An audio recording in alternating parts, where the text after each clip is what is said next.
Thanks, their station. It's back to school today for even more North Texas school districts, more than 24 of them, from Carroll to Crowley, Denison to Duncanville, Richardson, Granbury, Louisville, Plano, and our second biggest district, Fort Worth ISD. Thank you so much for sharing so many of your back to school photos with us here on social media. So many smiles and hugs there. What an awesome moment. You know, Fort Worth ISD is starting the new school year today, missing one big thing. That's a strategic plan.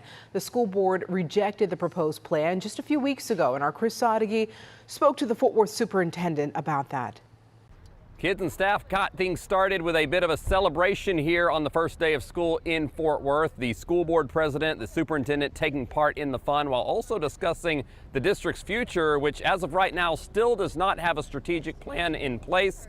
The kids and the staff had some smiles on their faces as their parents dropped them off.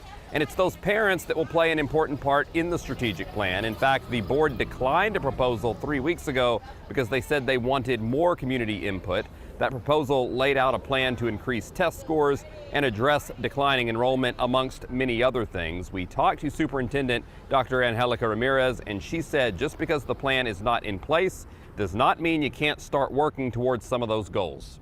We have to start working on those initiatives. You know, we need to make sure that we accelerate student achievement, that we have safe schools where students feel like they belong. And the hope was to have the strategic plan in place by the first day of school. That obviously did not happen. The school board president and the superintendent said the quicker the better. They expect to see it back on the school board agenda in September. I'm Chris Sadeghi, now back to you.